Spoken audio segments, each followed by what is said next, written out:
everybody, and welcome to the Paranormal Portal. I'm your host, Brent Thomas. Thank you so much for joining us today. We've got an epic show ahead, but just remember, if any of you have experiences you'd like to share, I'd love to hear from you.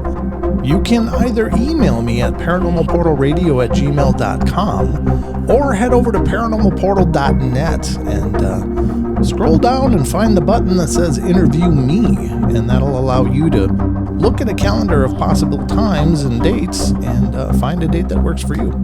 Love to hear your stories, so definitely get in touch with me.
Hey everybody, and welcome to the Paranormal Portal podcast. I'm your host, Brent Thomas, and I'm thrilled you're here to join us on this incredible journey into the wild unknown spaces and events that surround us all the time.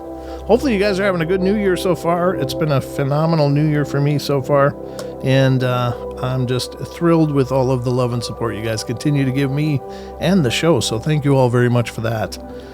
We got a fantastic show for you guys tonight. I am welcoming Mr. Jeremy Vaeni, who's from Hawaii, and he's the author of a brand new book, Kundalini and the Secrets of Silence, and that was just released January 8th. He's joining me on the show to talk about his incredible experiences, his journey, spirituality, and so much more. So we're going to get to that now. We're going in, folks. Hey, Jeremy, welcome to the show. Thanks for coming on, brother. Thanks for having me. Appreciate it. Oh, it's absolutely my honor. And it'll be incredibly too. You'll see. I have faith.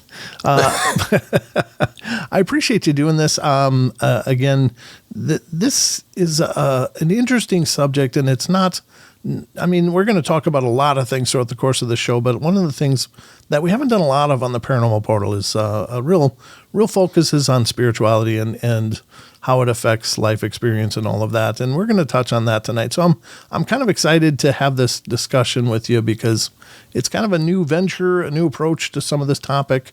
So I do have one canned question that I always start with, Jeremy, and that's, where did this start for you? This portion of the program started in about the year 2000. 2000, 2001, somewhere in there. It just sounds like the worst date to have some epiphanal thing happen is like the year 2000. But okay, that's what we're working with, folks. Essentially, I was reading a bunch of Jiddu Krishnamurti books, who is a man who was raised by the Theosophical Society, and if you're unfamiliar with them, everything you know about New Age stuff is because of the Theosophical Society, and most of what you know that came out of Buddhism originally came to the West through the Theosophical Society. And there was a sect called the Order of the Star of the East or something like that, and they were interested, I guess, in, or were going to find the vessel that would be the container that would contain the Lord Maitreya. And the Lord Maitreya, in their thinking, is the uber being who comes in and is the Buddhas, the Jesus, you name it. Okay. It's the embodiment of God or spirit or whatever. And so they plucked this kid off a beach named Jiddu Krishnamurti. Everybody thought he was mentally challenged because he just kind of stared and mouth agape quite a bit. They raised him. His dad was a theosophist. They raised him and his brother in the society. They raised him. Essentially, they raised him to be the second coming, their version of the second coming. Okay. But when he was an adult, he gave his big Sermon on the Mount type speech, and it was essentially, tear all of this down. Don't follow me. This is crap. It's all delusional kind of stuff, and that's it. Truth is a pathless land, blah, blah. And then he kept having these conversations about this for the rest of his life. And basically what he is talking about, it's not just don't believe in the spiritual masters and the second comings and all of that, but it's that if there is such a thing as truth, if there is such a thing as consciousness, he wouldn't say God, but that's the term people would use. Sure. If there is that, then does it become you? Are you in the way of it? Is the seeker in the way of what's sought? Because what's sought is timeless, formless, and you are time and you are form. And so is there a way for the brain to understand so deeply that the person it is projecting as a seeker is in the way? If the brain can get that, if your body can get that deeply, does it shut you off? Does it stop projecting the self, and then perhaps then truth becomes the case? It becomes who you are. And so I finally got that in the way that one must.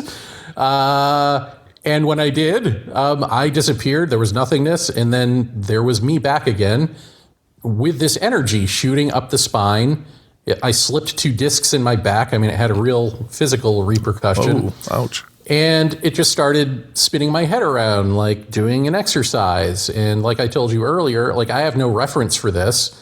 He doesn't say what happens next, and I have no reference for it except for The Exorcist, where your head spins around because you're possessed. So I thought, oh God, what have I got myself into? But nothing bad happened, and only healthful things had happened, a bunch of sort of psychic awakenings and odd shenanigans that we can get into if you like, but that was basically the beginning of it. And so now,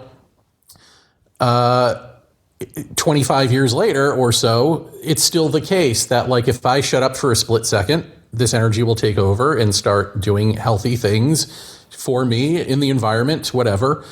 And then when I reassert my will, it goes away or whatever, it stops. And that's it. There are these 2 sort of operating systems in the body now. And so this idea that you always see of like Kundalini yoga, if you do Kundalini yoga, you can trigger your Kundalini, you can activate it, you can turn it on and off like a light switch. And it's like, no, if you're doing that, you're doing it wrong. Like it is either 24 hours the case with you or it is not, Okay. So that was partly what put me on the path to writing the book, but was just to wanting to clear up these myths. But that's what happened where I became this this guy. Well, let me ask you, Jeremy, was it your experience to have strange phenomena around you prior to this, or did it seem to catalyze along with this?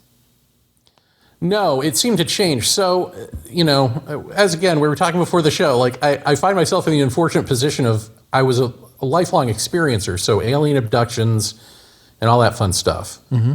And then this happened, and it's like, okay, that really strains credulity, right? Like, who's going to believe this? And yet, the more you talk to experiencers, the more you find, like, there's a whole host of things that happen to people where you're like, how much can happen to a person before I stop believing them? I guess I go the opposite way after being me, but also interviewing other experiencers for as long as I have through podcasts and whatever, is actually the more and the sort of stranger it is, the more likely I am to believe that it's happening. If it follows like a sci-fi sort of storyline where you're the main character, that's a problem. But if you have random events happening through your life that are like, this is a ghost, this is an alien, this is Bigfoot, I'm more likely to actually believe that. That smacks of reality for whatever reason. So yeah, I mean, there was stuff going on, but it wasn't, I'll tell you what the difference is. The difference is like with the alien stuff and the paranormal stuff, first of all, it's terrifying. But second of all, there's always a question. There's not clarity about it. Like with this, it is you. With the other stuff, it's happening to you. Mm-hmm. And this is you. And so there's a clarity there, and it's okay, if that makes sense. It actually does, because I've had a pet theory for a long time that just never seems to be addressed in strange phenomena and things happening to people. Oftentimes, you're right. We view it as if we are victims of it, as if it's all these other forces acting on us without our participation. But I think on some level, we are part of facilitating these events. We're just not really aware of it. So that's fantastic that you've come to that same conclusion, not because it validates what I'm saying, but I like the idea that we're not so disempowered by this stuff, that maybe on some level we're part of creating it, which is empowering, which gives us maybe a level of control, or at least implied control, that we might be able to achieve if we understand that we're part of facilitating these events. They're not just randomly targeting and occurring to individuals around the world. Right. Yeah, and I think it's important to, maybe especially for westernized people, to feel in control. Sure. But I think also beyond that, see that like there is something even beyond that control, which is like, this is actually natural. Like a lot of the paranormal and supernatural stuff is actually natural for other cultures. They're very accepting of it. But I just, you look at the term alien abduction, mm-hmm. and at first, like this, the alien abduction stuff I first became aware of in high school. So I've had a long time to think about it and go through the motions of like, I demand disclosure and I think this is aliens, to like, actually, there's no such thing as an abduction, and the word alien is a Western construct. Mm-hmm. And because it's a Western construct, which is to otherize something, and you look at cultures that were not born of books like Bibles, but are born of nature, mm-hmm. and what is the natural? The natural thing is that we're all relatives. The natural thing is we're all related. And for us, that sounds like hippy-dippy kumbaya, because we don't live that way, and so it's a choice to believe that or not. Mm-hmm. But I think I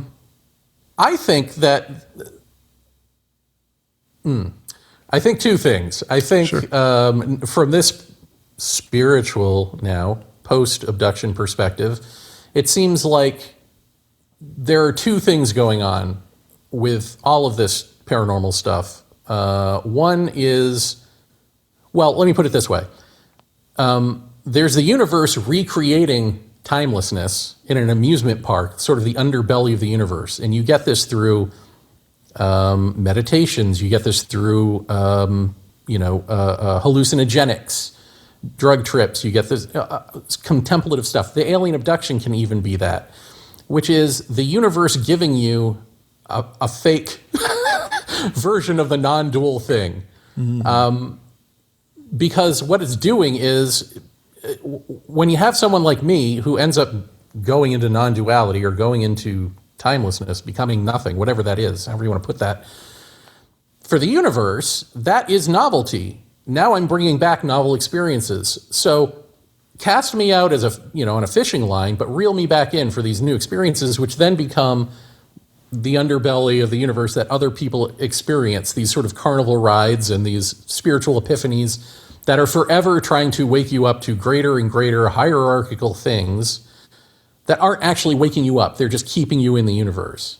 And so if you buy that premise, then there are two things going on. There's that, and then there's the real. And the way that you could tell the difference between like a real alien, not an alien, but sure. A real, whatever this is, intelligence outside the universe and one from within, is that the one from within is always trying to keep you here, and the one from without is trying to wake you up out of that.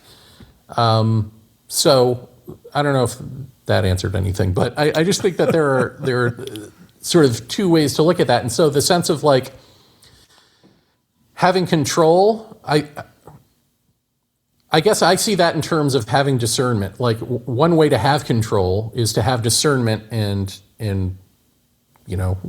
realize this. But I think there's something beyond control, which may involve just giving up, like to the innocence of realizing that we're talking about the unknowable. And so if you're talking about the unknowable, ultimately what we want to do is take it as knowledge. We want to hoard it, right? We want to we want to evolve with it, or we want to ignore it and say it's crap and that's it and be debunkers. But those are answers, and this is unanswerable. And so how does one approach the unanswerable? You have to be that. This gets back to the losing the self. If you want that which you are seeking, you have to actually be it. How do you be it? You can't. So when the brain gets that, it stops projecting you.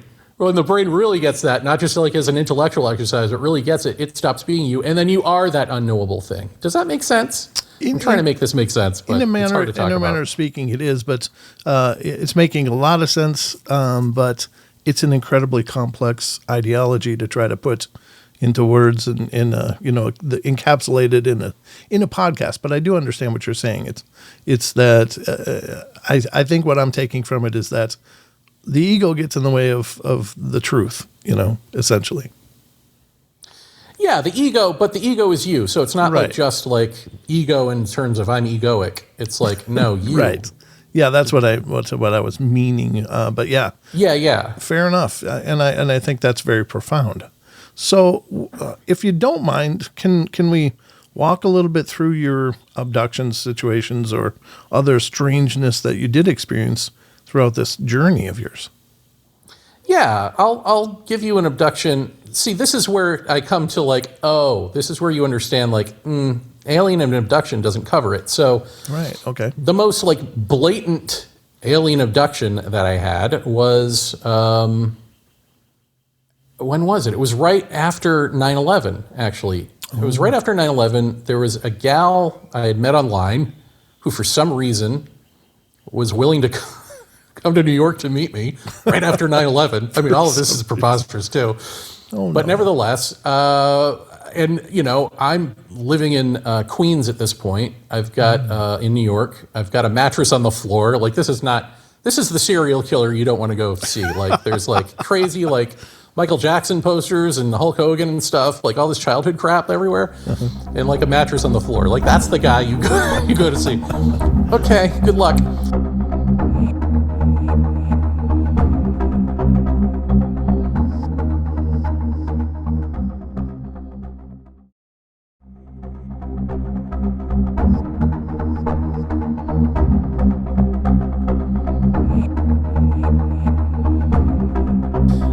But in any event, I'd always had this fear of like, I can't let a woman into my life because I've got this alien abduction thing. And supposedly, according to the literature, you can pass it off to people. And how can I do that to someone and all that?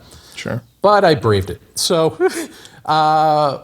this was the night that I lost my virginity. This will all, don't worry, folks, I'm not going to gross you out. This will all come to make sense. So the night I lose my virginity, nothing happens.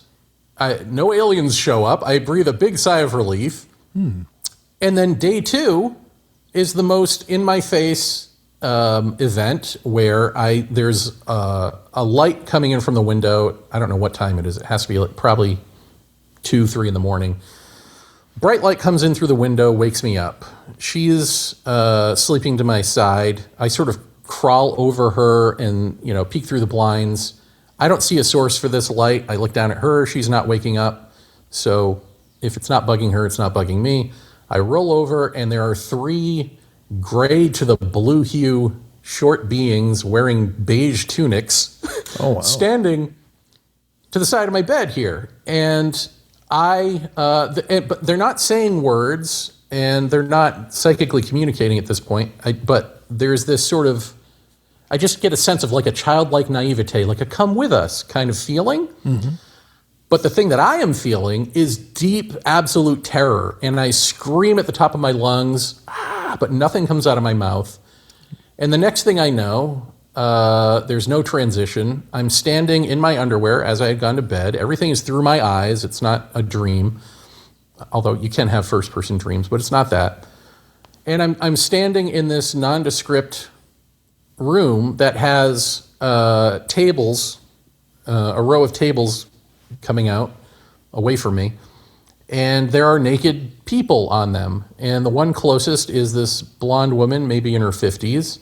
Mm-hmm. And the beings are standing around her, and they literally gesture with their hands like, this is what we do for a living. Like, yep, this is it. And now I'm not scared anymore. So somewhere between the bedroom and here, I'm sedated, I guess, or something, but I'm not scared. Mm-hmm. And I'm thinking to myself, why am I seeing this? Like, why am I here seeing this? Right.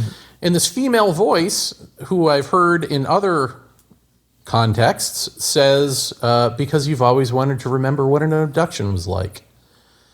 And then we have a conversation that for some reason I can remember was about a half hour long. I remembered it when that's it. When I get up the next day, that's it. That's all I have, except that I remembered the conversation. And at this point in my life, I'm writing, I think, for UFO Magazine. And I've written a book about my other experiences. So great to have this one after I've written the book. Wonderful. Thanks. But so, in other words, I talk about this publicly. And even the guy who talks about this publicly, when it happens to you, it's so horrifying for some reason that I forced myself not to remember the conversation. I was like, I'm going to let it go. That couldn't have happened. She was there. Didn't happen. And so I let it go. Cut to a year later, and in this apartment, now I'm in a different bedroom. I have a real bed. I've graduated. And one of my roommates is an actor. He's away, so we have a subletting roommate. I meet him for the first time in the morning in the kitchen. We start talking, and my left nostril starts bleeding out as we're playing Getting to Know You. And that bleeding out flashes me back to what had just happened that very same night, which is, and I remember this part, going to bed, the meditation energy, or the Kundalini, whatever you want to call it, activated on its own. Sometimes you can feel it wants to start doing stuff. And so I let it. And what it did was pinch the bridge of my nose. It never does anything pedestrian like that. It's always like Tai Chi or yoga or whirling dervish twirls or something odd. This was like pinching the bridge of my nose, as if cauterizing my nose, for a nosebleed, which then later in the night, that was right as I went to bed. Later in the night, this was the flashback part, bright light wakes me up. And so I'm in a different bedroom, so I'm looking out the window, which is to my front left. I don't see any light coming in from there. Fine. So I sort of roll over and look to my wall, which should be on my right, is gone. And there is just this like force field of white. Oh. And my throat and my nose starts bleeding down the back of my throat. And so that's what I flashed to in the moment of the nosebleed. And that white light was the exact same white light that was out my window. It was the same light that illuminated those tables in front of me in that otherwise dark area. Mm-hmm. It's the same light. It's that same quality of light. So that woke me up to, okay, you can't ignore the other thing, because it seemed impossible. Like, who loses their virginity? And then the next night, so this is the thing. If it's aliens, they're not using their tax dollars to come to another planet to wait for this guy who thinks that maybe on the night he loses his virginity, something crazy will happen to him. Wait for the next night to make the crazy thing happen, to go booga-da-booga-da-boo. Like, that's not what you waste your tax dollars on if you're a legit alien from another planet, I don't think. Okay. So it doesn't make sense, and yet there it is. And so you've got to find another context for it. Like, you can't just keep ignoring the more experiencers you talk to, and you find out it's a lifetime of like strangeness and synchronicities and all of that. Mm-hmm. You can't say aliens anymore. It just doesn't make sense. And abduction doesn't cover it, because even though there's great terror, they're not doing anything terrifying other than they're existing. So there's got to be sort of a weird allergic reaction I'm having to this, or something that creates this terror, because otherwise this female voice that I've heard before was warning me about like polluting the earth, when I was 15 years old, like good things. Mm-hmm. So, and things that again, if you're an alien, if you're not connected with us at all, if it doesn't affect you, why are you bothering with that? With some random 15-year-old, Sure. So I don't think we're being abducted. I think it's beyond agreement. I think there is something that we don't know about them, which is that I think they're interconnecting with us.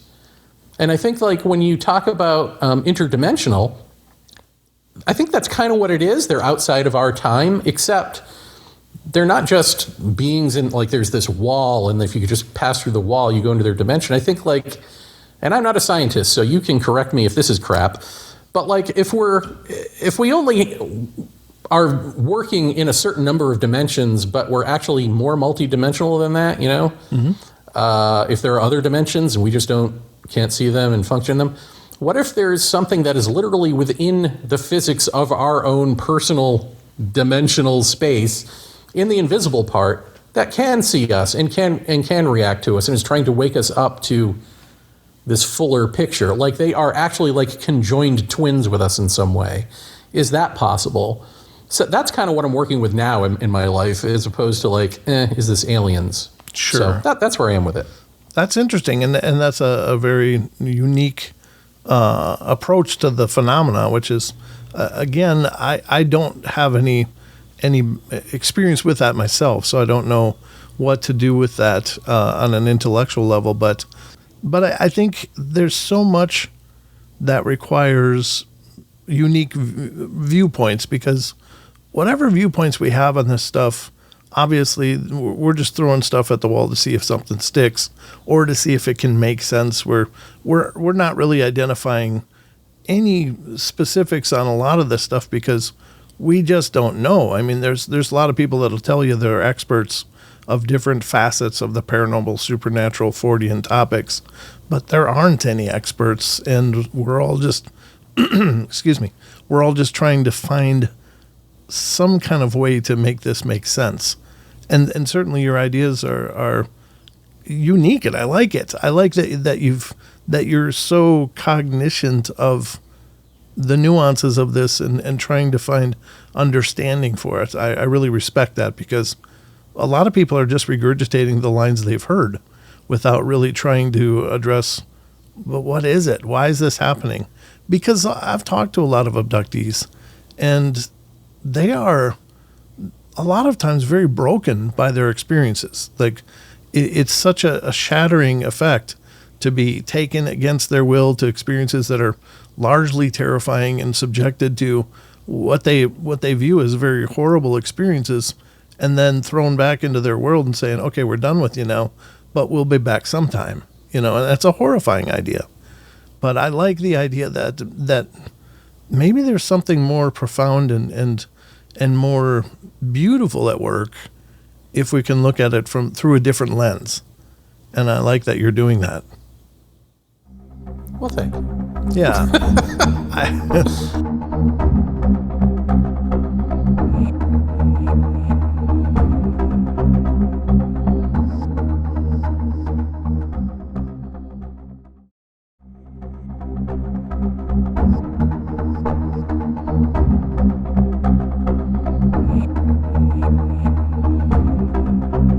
So how about things like ghostly experiences? Have you had those? Well, I was going to say few and far between. I don't know if it counts if you go to a haunted place. Sure. But definitely, like in the book, I talk a little bit about our trip to Paratopia. Jeff Ritzman and I and some listeners and some of his family went to Gettysburg. Oh. Mark Nesbitt does the Ghosts of Gettysburg haunted tours, so he let us stay at his place overnight, which has the tour place downstairs and then has an apartment upstairs for guest speakers. And he told us, you know, kind of what goes on there, the haunting type stuff, which is like children laughing, and if you put a marble at the top of the stairs, they might, you know, throw it down the stairs and this sort of thing. And you know, it's like, it was like 2:45 in the morning, and it was like on cue. It was just like, boom, for about the next 45 minutes, all kinds of stuff. Nothing before that and nothing after, but in there, all kinds of crazy stuff. Not a marble, but we did hear kids giggling. We got EVPs, I think, of that. Jeff took a photo of what clearly looks like a child. Oh, wow. I don't think he saw that when he took the photo. I don't know if he took it or if he just had a camera going. I don't remember. Downstairs. This was downstairs. I heard church bells. I was like, you hear that? Jeff's like, yeah, church bells. I'm like, yeah, but it's like 3 a.m. Like, there shouldn't be a church. Like, what is this? Yeah. So stuff like that, batteries draining, people outside that aren't there, all sorts of stuff. And then I had, so downstairs, which was the green room, like I guess they call it, was where you felt like this sort of heaviness in the chest and smelled musty, and it just felt bad down there for some reason all of a sudden. So people took turns going down there and trying to do EVPs, and we had the camera going the whole time and whatever.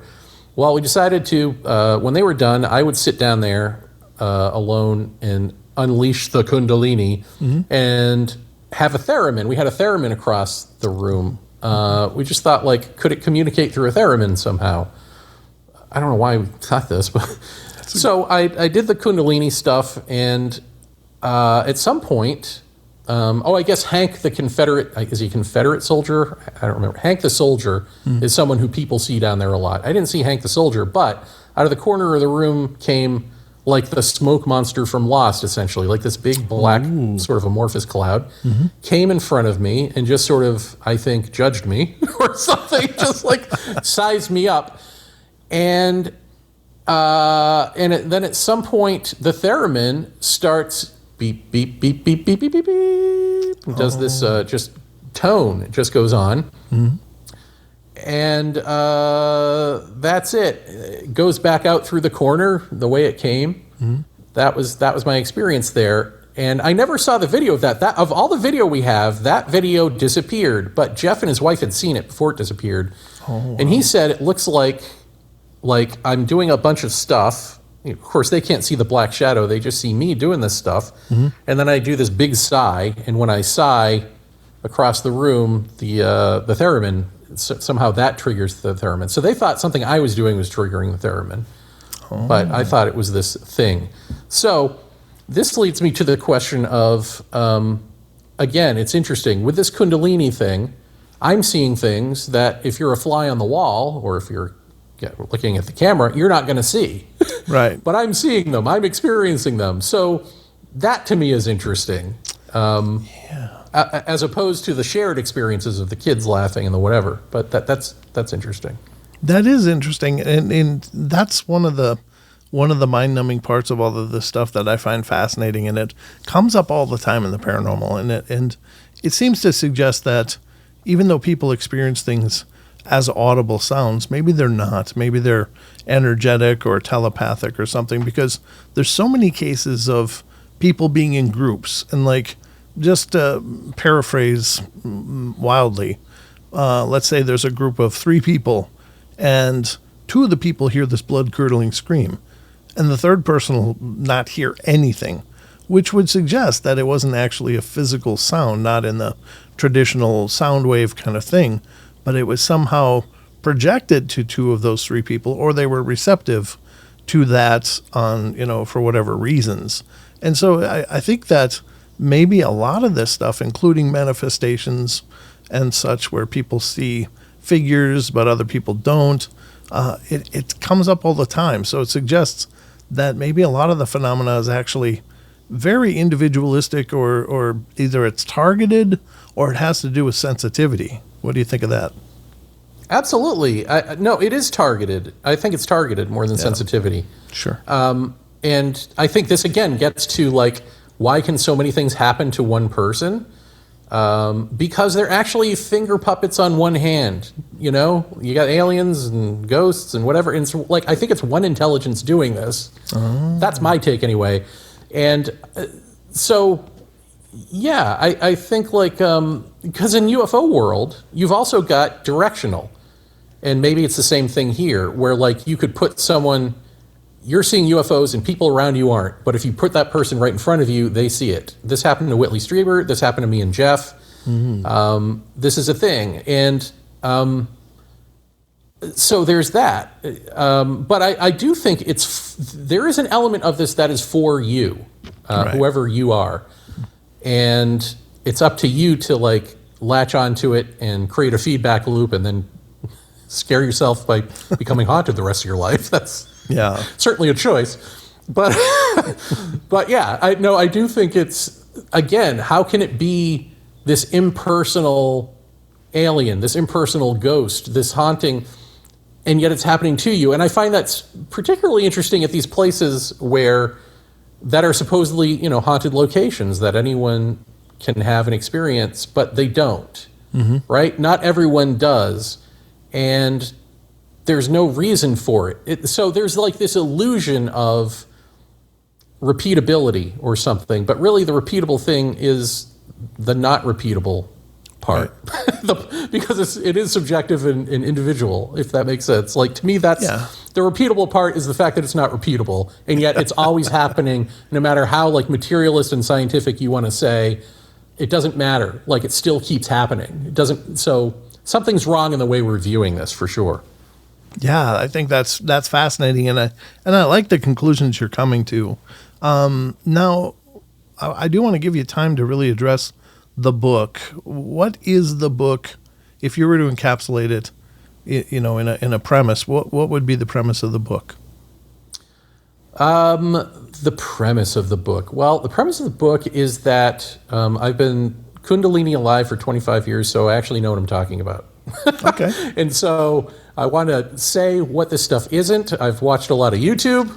I've been interviewed by people who claim to have this going on with them, the Kundalini, and it's not it. And so I feel like I can explain why it's not it and what it is and where it's going, like what comes next, because I've had that too. But also, it's a different type of book because, one, it's got humor in it, but two, it's very nature-centered. So it's a lot of focus on animals around the house, animals around Hawaii Island, a trip to Gettysburg, yes, but it's very animal-centric. So you could almost delude yourself into believing you're just reading kind of a funny book about ducks and pigs and fish and stuff, and then you realize, oh wait, because I never mention the word Kundalini in the book at all. I call it the will of silence. So yeah, I think like if you don't care anything about Kundalini, you can read the book and still enjoy it, and then you may end up being intrigued. And if you do care about Kundalini, I actually think it might be harder to read, because in a way of like getting lost. Maybe this is my fault, right? But like getting lost in how how well the book works as a book, to forget that like, oh, this guy actually just said some deep stuff about Kundalini that I've never heard. Like, I'm hoping that doesn't get lost in the shuffle. Right. But I've already I gave it to people to preview so I could put review blurbs on the book. And I start getting did you know that octopi are really smart too? And it's like, okay, yeah, I know animals have intelligence. I get it. I wrote the book. That's not what the book is about. That's not my interest here. So yeah, I don't know if that helps, but it is really about Kundalini, what it is doing, what it is not doing, and where it's going. And if I don't know something, I tell you that. I don't pretend to have all the answers. Yeah, no, and fair enough. I mean, but it sounds like an incredible read. And I'm sorry I haven't read it personally, but I find it very compelling, and I'm very interested in learning more. What would you say that Kundalini isn't, that is projected online as is, or and from other sources? It is not a goddess. It is not a serpent energy. It is not something that you can turn on and off through Kundalini yoga. Okay.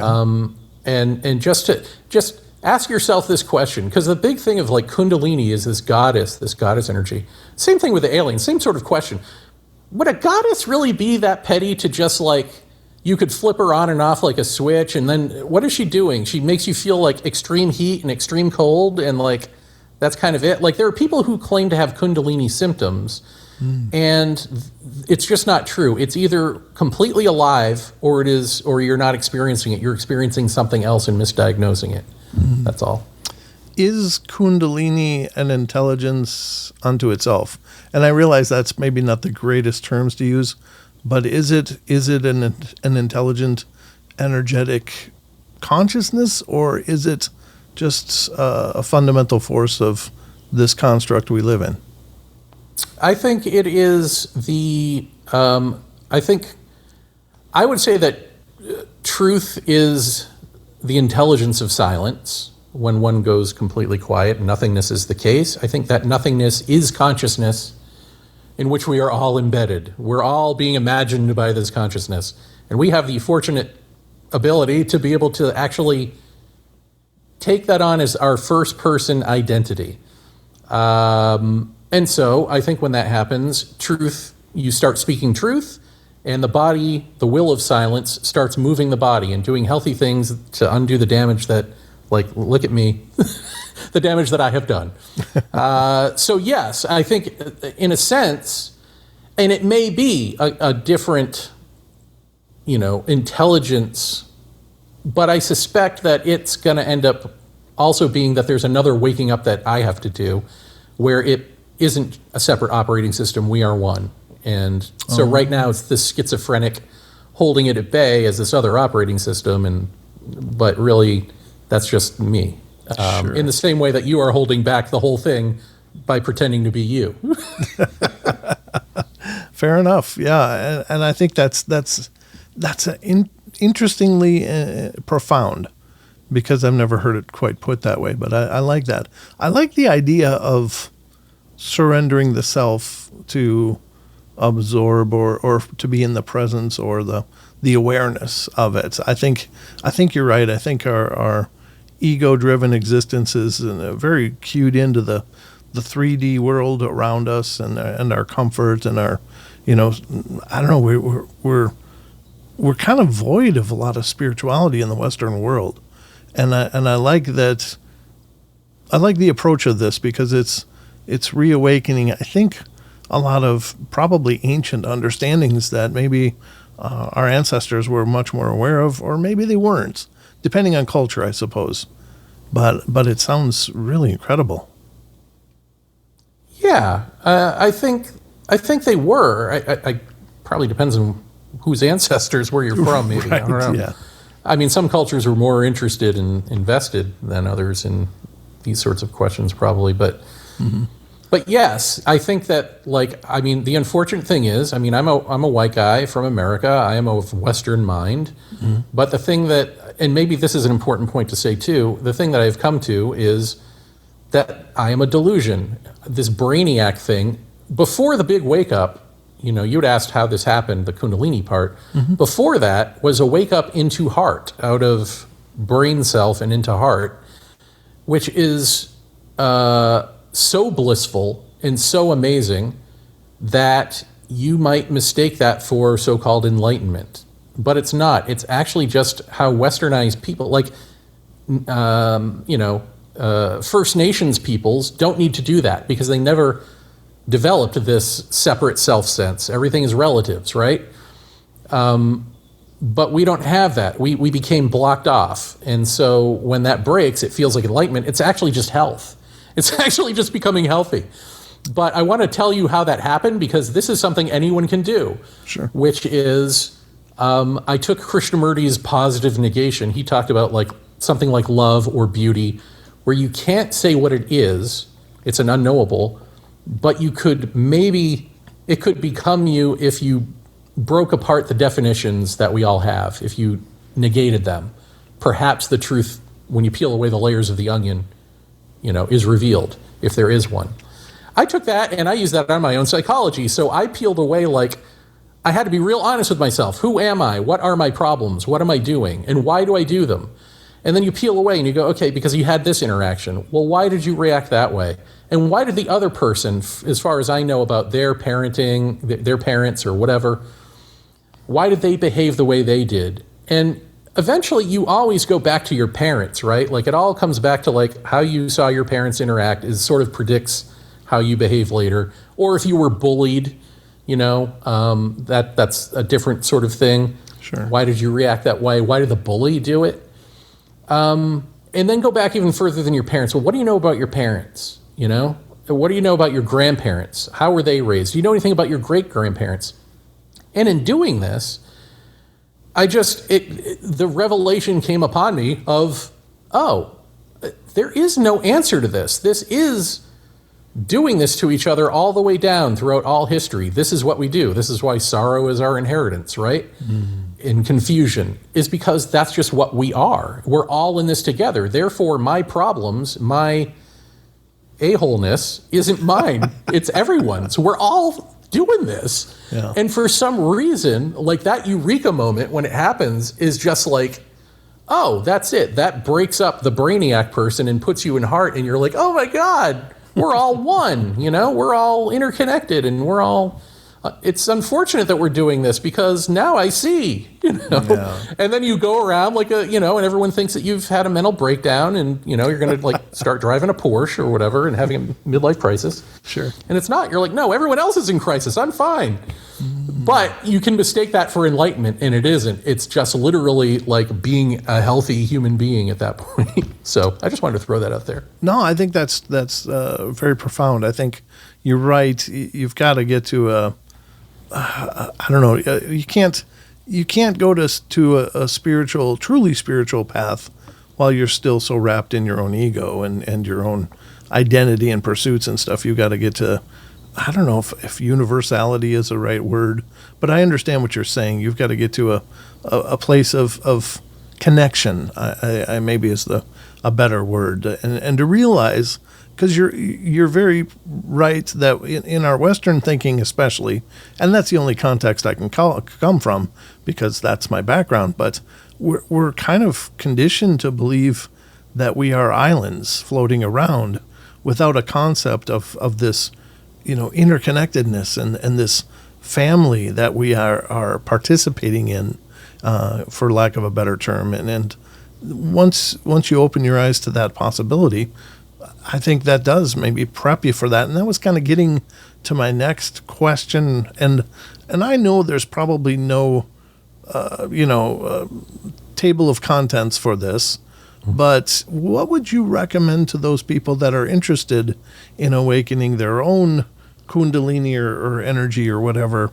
How is there any, I don't know, elementary steps that they should take in order to get closer to that point? Well, it's the irony of you can't want it anymore. You need this desire, this care, and forget the Kundalini, because that just happened. Like, I wasn't prepped for that. Krishnamurti never said anything about that. So it's really, the thing that you should be concerned with, I guess, is like the self. You know, if I am seeking this thing that I can't obtain, truth, or I guess if you want to say Kundalini, okay,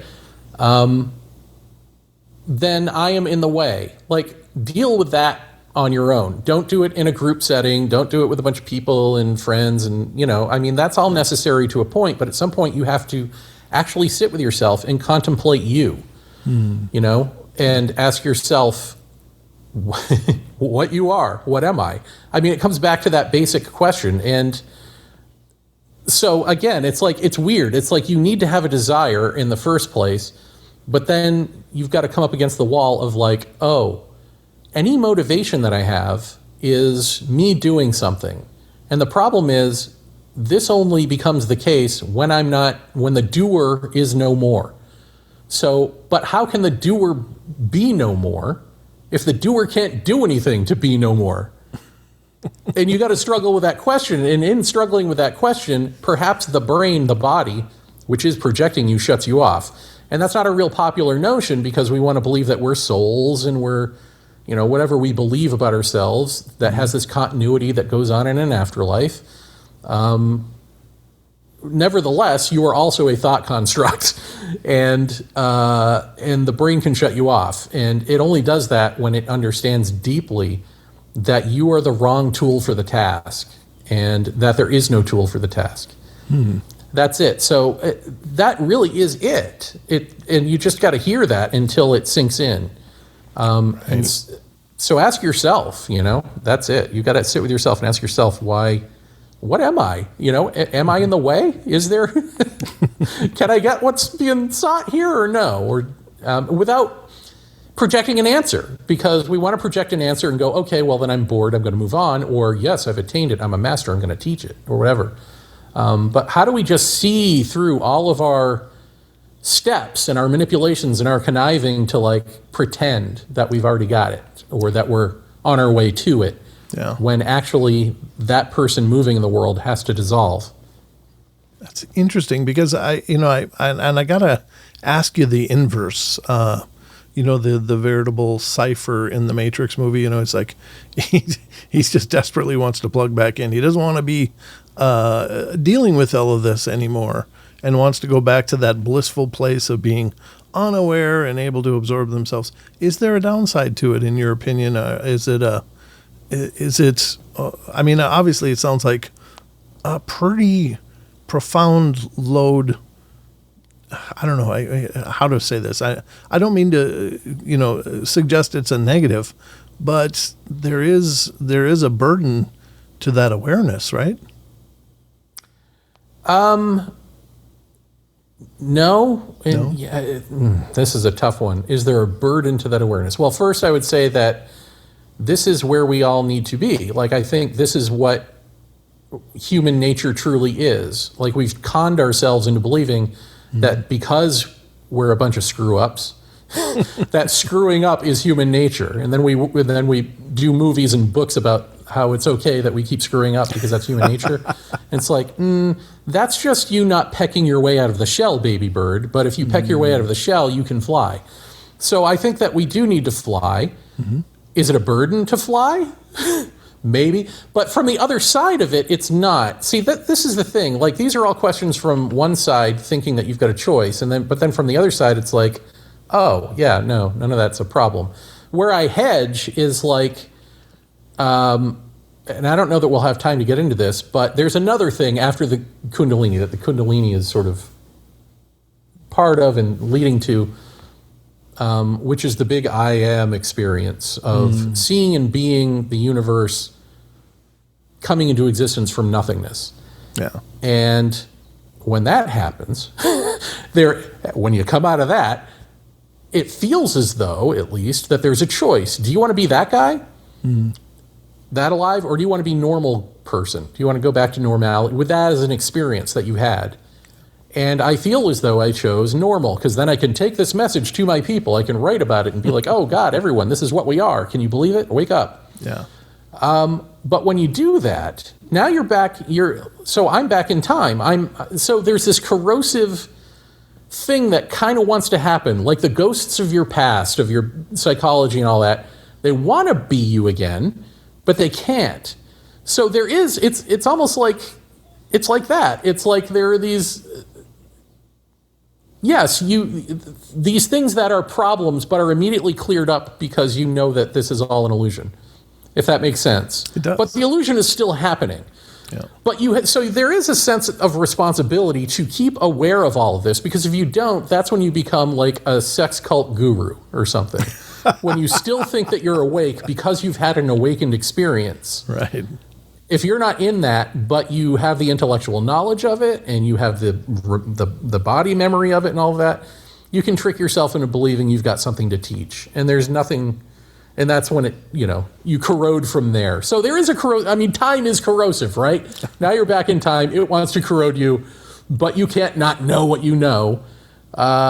So that is your bouncing force. Sure. And so the bouncing force for me, is humor too. Like, there is the great question of, if you know that objectively everything is as it should be and all is one, then what happens to the relativity of people are starving, people are being genocided, people are being taken off the streets or whatever it is, or you've lost your job, you know what I mean? Yeah. Like, how do you say everything is okay and yet things are miserable for people? Yeah. And I think the bouncing force is, for me anyway, is humor.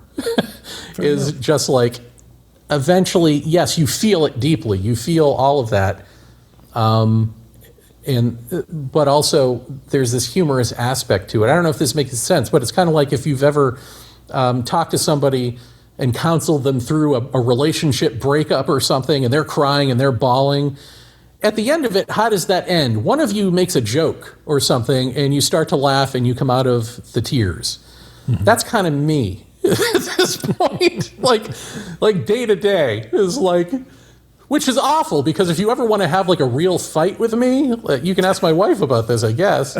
Like, it's going to end up with me making inappropriate jokes or something, because at some point it's like you click and wake up out of the dream of like, wait, this isn't important. You know, like, I know it's important to you, and it was important to me 1 second ago, but now I'm back in like, oh, right, this is actually an illusion. Like, what are we doing? Right. You know what I mean? Yep. So there's that. And that may sound like neurotic and whatever, but it doesn't feel neurotic and whatever. It feels okay. So I don't know. On the surface, it may look horrible, but it doesn't feel horrible. I don't know. I'm not really selling it, but that's fine. No, I think you're doing great. I know that there's a million angles to any of these questions, and it's none of them are easily answered. So I think you're doing wonderful, because, you know, it's tough to translate the context of your experience in a manner that we can all understand, but you're doing a hell of a job. And I want you to, before we're done here, take a few minutes and talk about how to stay in touch with you if anybody out there wants to contact you, and then where to find your book, and anything else you want to leave us with. You can contact me. I mean, I don't know. I'm on Facebook. I'm on Blue Sky. But you can always email me, jeremy@ourundoing.com. Okay. That's my website. So, yeah, I'm available to talk, I guess. I don't know what I'm available for. But the book, you can get it pretty much anywhere. Easiest way, it's on Kindle and paperback, so Amazon is probably the easiest way. If you can't afford a book, I always recommend ordering it through your library and make those suckers pay for it, and then other people will be forced to read it. So there you go. Amen. Well, it's been an incredible discussion. Thank you for taking the time to do this, and thanks for breaking this down and helping us along with your journey and understanding the unique complexities, but yet simplicity of it all, if that makes sense. It's just been really fun to talk to you. I've enjoyed it. Me too. Yeah. Thanks for having me on. And I appreciate your actual conversation and your sort of laid back, mellow nature. Oh, thanks, man. Yeah, it's been a pleasure, and would love to have you back. If you got more to talk about, you're always welcome. Awesome. Yeah. Just let me know. I got more. In fact, I would like to interview you. I'd love to know about your experiences, unless you're sick of talking about them. Oh, no, that's perfectly fine. I'd be happy to do whatever you want to do. Just get in touch with me, man.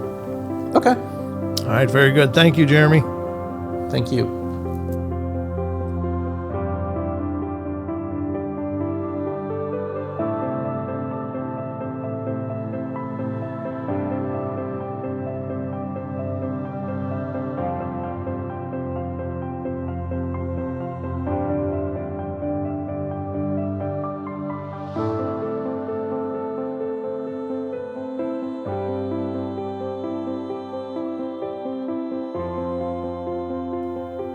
All right, everybody, that's going to wrap it up for us today. So hope you guys enjoyed the show, and thank you again so much for all your love and support. And remember, if you want to follow the Paranormal Portal, probably the easiest way is to head over to paranormalportal.net.